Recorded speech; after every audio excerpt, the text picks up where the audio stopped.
Ana Cristina Olvera en Once Lab.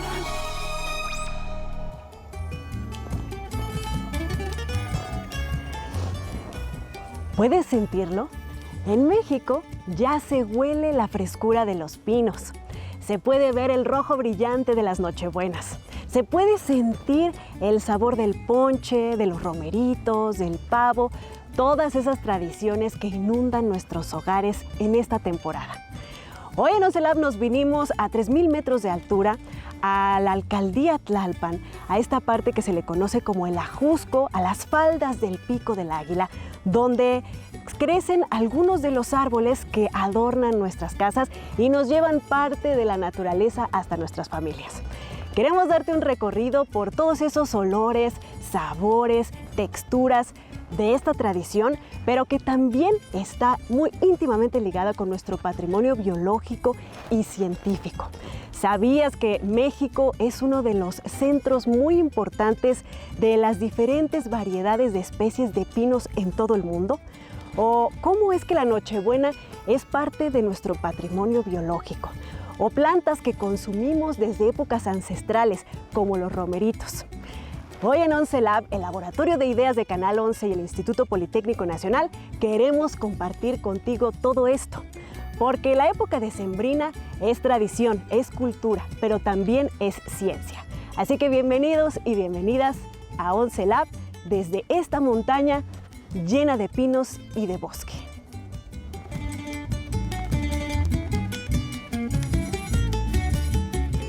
Siembro más, sí, por cuestión de que pues hay que ayudarle al medio ambiente. Se puede aprovechar hasta 10 veces, siempre y cuando lo hagas de manera correcta y dejar la rama más fuerte. El romerito es un tipo de quelite porque es una planta silvestre y que está tradicionalmente en nuestra dieta. Seguimos por la costa del Pacífico hasta Chiapas, Guatemala, Salvador y llegan hasta Costa Rica.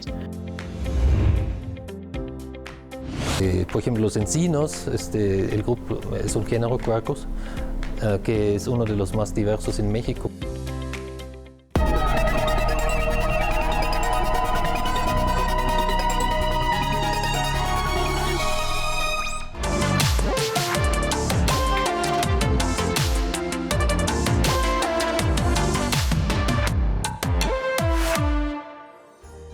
¿Sabías que México es centro de origen de las diferentes variedades de pinos del mundo?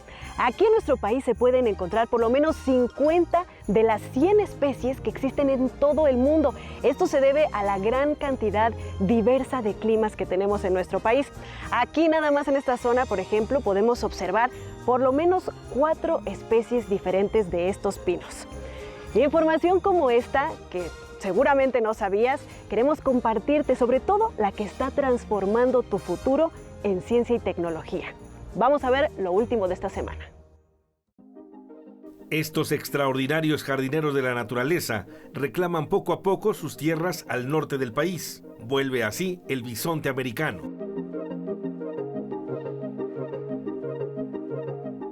Y entonces esta técnicamente es la tercera manada de conservación de bisonte en el país. Solía tener una nutrida presencia en el norte de México hasta mediados del siglo XIX, cuando la especie se perdió a manos de la cacería. En 2009, con diversas fundaciones y organizaciones conservacionistas, se logró la reintroducción en México. La primera manada se estableció en Janos, Chihuahua. Hoy suman más de 500 animales. Así se han creado 2 nuevas colonias, en Maderas del Carmen, Coahuila, en 2019, y esta, en el corazón de la Reserva de la Biosfera Cuatro Ciénegas. Y hablando de nuestro vecindario cósmico, ¿recuerdan este momento? Fue en octubre de 2020, cuando la sonda OSIRIS-REx de la NASA tomó muestras del cometa Bennu, mismas que trajo después a la Tierra y siguen revelando secretos del sistema solar temprano. Se encontraron aminoácidos, nucleobases, azúcar ribosa y glucosa, Si bien esto no es evidencia de que exista vida en ese objeto celeste, significa que estos componentes de las moléculas biológicas estaban distribuidos al comienzo del sistema solar. Recuerda que si quieres tener más información como esta, puedes entrar directo a nuestro micrositio. Te dejamos el código QR en tu pantalla para que escanees con tu dispositivo y vayas directo ahí.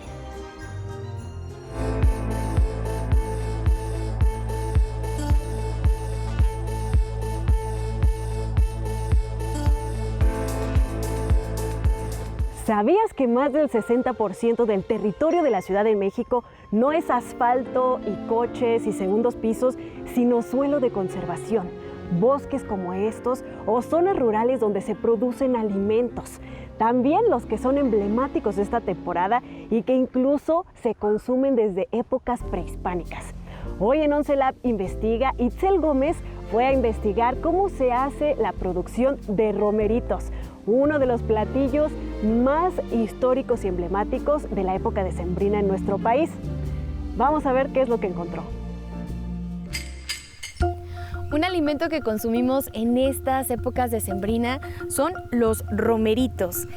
Este platillo que de hecho es prehispánico. Los romeritos son un tipo de quelites. Por eso hoy en 11 Lab Investiga venimos aquí a la zona chinampera de Mixquic para conocer más acerca de su producción.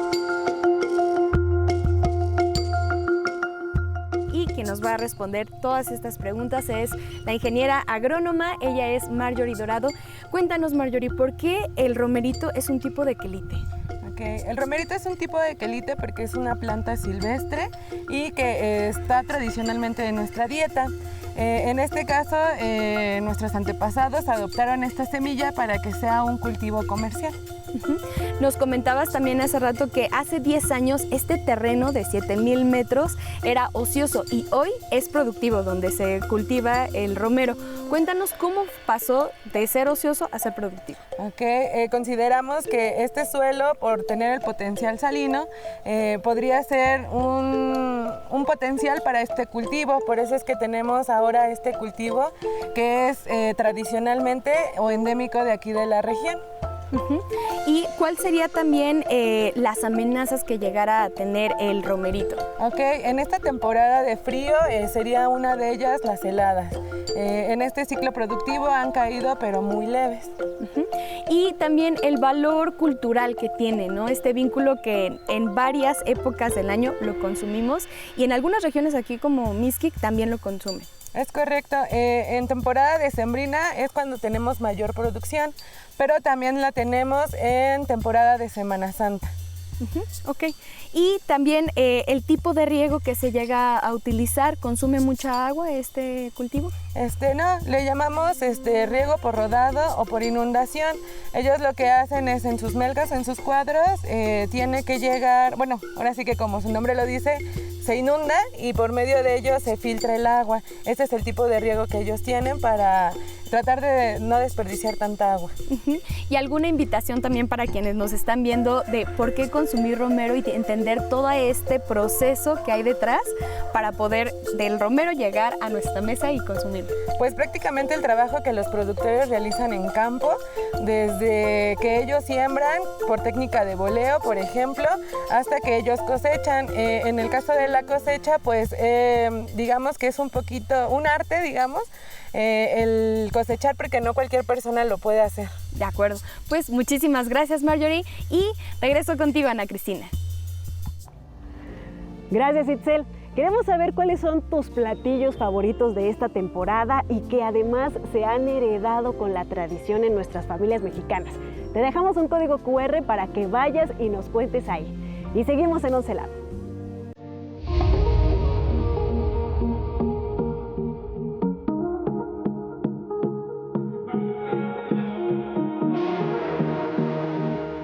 No siempre necesitamos laboratorios para hacer ciencia. Los agricultores también hacen ciencia desde toda la historia. Por ejemplo, aquí se seleccionan los mejores ejemplares de los árboles para reproducirlos, como este ayacahuite, que es una de las especies mexicanas de pinos. También se hace esto con las nochebuenas, una flor endémica de México que tiene características muy especiales y que los agricultores han logrado hacer cada vez más notorias con el paso del tiempo. En Ciencia con A conoceremos a una de las mujeres que forma una parte fundamental en esta tradición mexicana.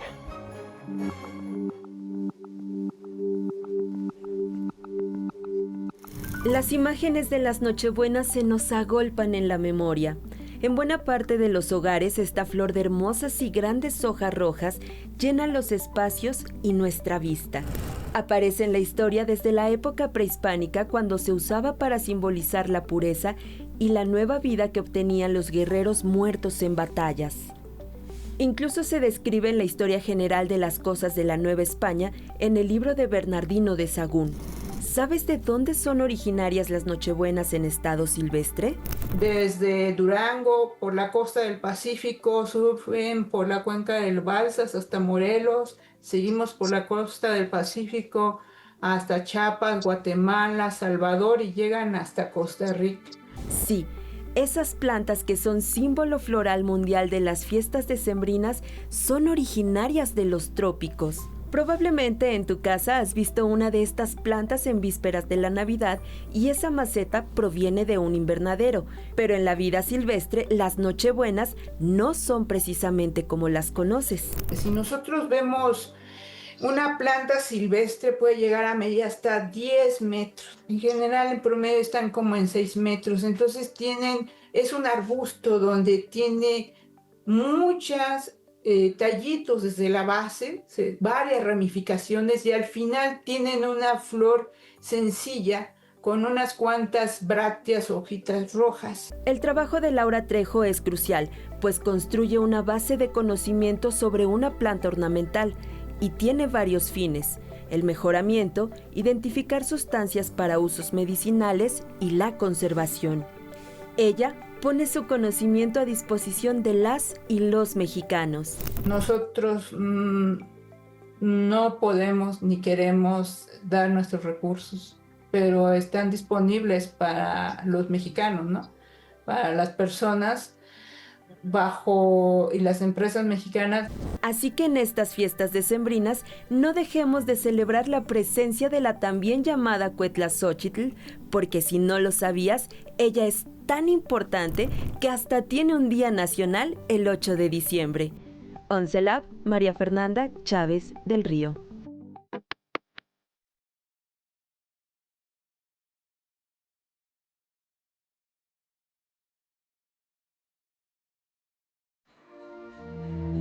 Sin duda, uno de los símbolos más importantes de esta época decembrina, no solo en México, sino en muchos lugares del mundo, son los famosos pinos que se convierten en árboles que se asocian con la Navidad y con las fiestas de esta temporada. Pero ¿es verdad que estamos haciéndole un daño al medio ambiente si tenemos un arbolito natural en nuestras casas? Nos venimos aquí al rancho Las Palomas en el Ajusco y estamos con don Arnulfo, quien es ejidatario aquí de este lugar, que pues es productor forestal y nos va a contar exactamente cómo es que hacen todo este trabajo para que los arbolitos lleguen a nuestras casas y si en realidad le estamos haciendo un daño al medio ambiente o no. Don Arnulfo, gracias por recibirnos. Bueno, ya saben, cuando ustedes gusten, aquí estamos para servir. ¿Cuánto tiempo lleva usted dedicado a esto y qué es lo que ha aprendido a lo largo de estos años, pues, vendiendo estos arbolitos? Bueno, mire, pues nosotros somos una asociación de productores de árboles de Navidad, ¿verdad? Entonces nosotros empezamos a trabajar estos arbolitos de diferentes especies, no nomás una especie. Tenemos el ayacahuite, que es el vikingo, tenemos el oyamel, que es el ave religioso, y tenemos otro, es el pseudosuga, que es el Douglas, que viene de allá de Canadá. Ahorita nosotros llevamos 28 años ya con los arbolitos. Ahí tengo el vivero. Yo me dedico a producir mismo mi planta. Este es más, pero aguanta más. Aguanta el calor aguanta el frío mucho, y ese no, el oyamel no. ¿Cómo es que ustedes cuidan precisamente que el medio ambiente siga sin dañarse con esta actividad? Muy bien. Miren, nosotros ahorita, estos terrenos donde están los arbolitos eran terrenos agrícolas y pasaron a forestal. Pues su servidor me entusiasmo mucho por los bosques y también por los arbolitos. Ahorita, imagínense, son 5 hectáreas, 3,000 plantas por cada hectárea. ¿Cuántos son? Entonces, arbolitos, pues sí, cuesta para estarlos haciendo su mantenimiento, todo, fumigándolas, fertilizándolas, todo eso cuesta un resto. Yo todo el año acá con mis hijos, mis nietos, me ayudan a trabajar. Aquí estamos trabajando todo el año. Aquí no hay domingos, no hay días festivos, aquí hay que trabajar. ¿Qué le diría a las personas que, que prefieren comprar un árbol artificial a uno natural para decirles que es una buena opción también? Sí los invitamos, porque nosotros acá, cortando un arbolito, inmediatamente luego lo sembramos otro. No dejamos de que el terreno esté así, sin nada, no. Luego. ¿Por qué? Porque vamos vendiendo sus arbolitos, pero luego yo ya tengo planta ahí para sembrar. Inclusive ya tengo ahí ya lista para los arbolitos que se vendan. Ahí está la planta. Y si tengo donde sembrar más, siembro más. Sí, por cuestión de que pues hay que ayudarle al medio ambiente. Al medio ambiente. Aquí en cada arbolito que tenemos le hacemos un cajete y ahí en temporada de agua se llena el cajetito de agua y todo eso se va para el subsuelo.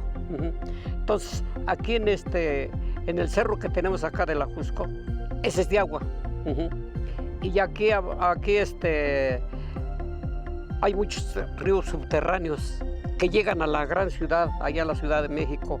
Entonces también nosotros ayudamos en eso para que tengan más agua, pero pues es que como ya hay mucha gente ya no va alcanzando bien. Y ahora si no pueden venir a comprar un arbolito, no, vénganse para que vean la plantación, vénganse un rato acá, que a mí me da mucho gusto que lleguen, y pues los espero con los brazos abiertos de acá.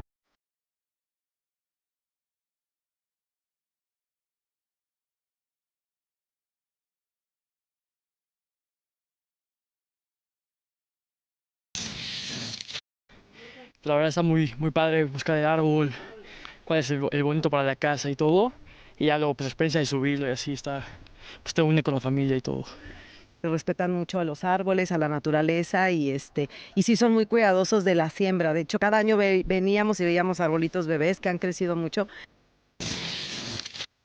Como ven, esta actividad de vender arbolitos de Navidad no es solamente una actividad económica, sino es una actividad que enseña a las familias a recuperar el bosque en vez de tenerlo para plantaciones de alimentos, a generar comunidad, generar nuevos profesionales y cuidar este patrimonio medioambiental de México y de la Ciudad de México y por supuesto del mundo entero.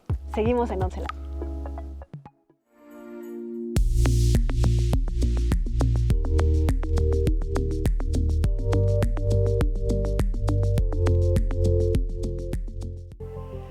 Estamos ahora con la señora Mayra, quien es familia de don Arnulfo y que también trabaja aquí. Señora Mayra, muchas gracias por estar con nosotros. ¿Cuántas personas de la familia trabajan en esta? Bueno, pues te comento, nosotros somos 5 mujeres y 2 hombres. ¿Por qué? Porque mi papá pues tuvo 5 mujeres y un caballero, ¿verdad? Pero más aparte otro extra porque pues el trabajo más pesado pues es el que lo realiza. Pero pues aquí nosotras las mujeres ya nos dedicamos. Anteriormente las mujeres no hacían ese trabajo por lo pesado que era, no ser silvicultor. Pero hoy en día pues creo que mi papá ha sido el punto clave para darnos a nosotros esa mejor herencia. ¿Qué mejor herencia que lo que es lo forestal? ¿Cómo es que han mejorado la técnica para que realmente se vuelva esta actividad no solamente sustentable económicamente, que es lo que están buscando, sino sustentable para el medio ambiente? Al cortar un árbol, pues tenemos que plantar 5 extras, ¿no?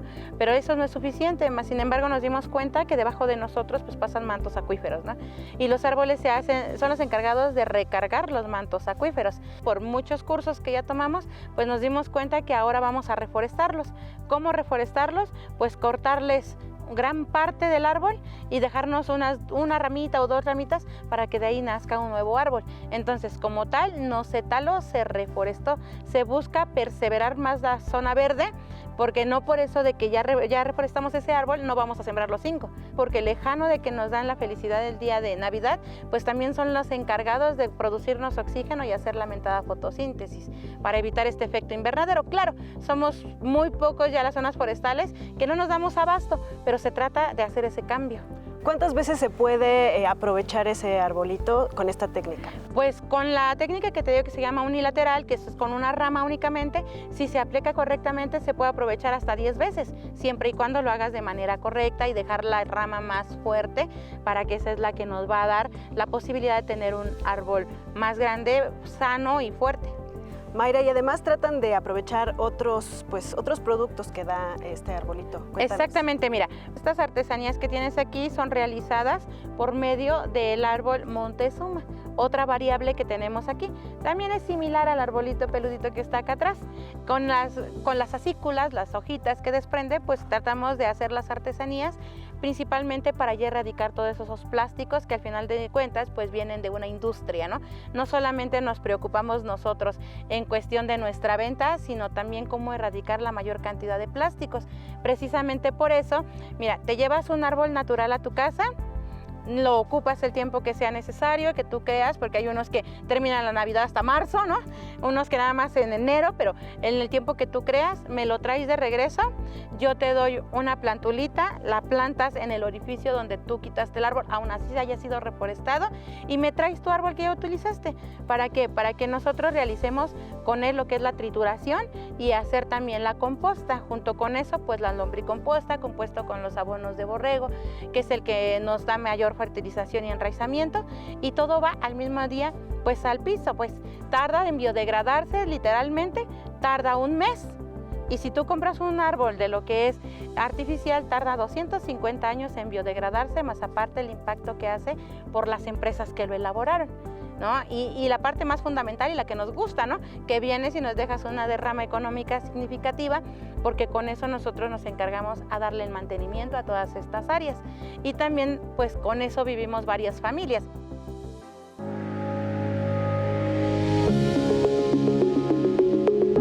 Oye, Mayra, y además ustedes también hacen otra práctica súper interesante, que es que, o sea, si tú no quieres venir y cortar un arbolito para no dañar el medio ambiente, aunque ya nos explicaron que esto no es así, también puedes venir y adoptar uno, ¿no? Exactamente, mira, si tú no quisieras venir a cortar tu árbol, pues entonces lo puedes adoptar. ¿Qué es adoptar? Pagar el precio unitario del árbol y nosotros nos comprometemos a que ese árbol siga. Una prueba de ello, pues es el árbol que está aquí grande atrás de ti.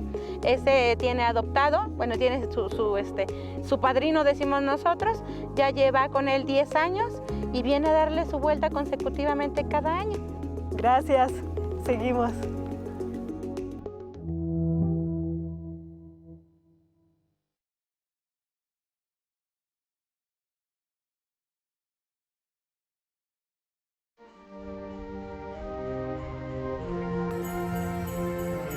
Quiero confesarte que hasta que no vine a este lugar no sabía la gran variedad de especies de pinos que hay en nuestro país y mucho menos cómo diferenciarlas. Por ejemplo, notas que este tiene hojas mucho más largas y delgadas. Esta es una especie mexicana. Y esta que tiene hojas mucho más cortitas y gruesas es una especie que viene desde Canadá y que ahora han adaptado aquí a nuestro país porque gusta mucho a las personas para adornar sus casas. Seguramente tú tampoco sabes qué especie de árbol es el que está afuera de tu casa, o muy pocas personas lo saben. Parte de este desconocimiento es la razón por la cual actualmente existe una gran crisis, donde alrededor del 40% de los árboles están en peligro de extinción. En 11 Lab queremos ser parte de la solución compartiendo esta información y te preparamos esta nota para que te enteres más acerca de las plantas y de cómo tratar de evitar que se extingan.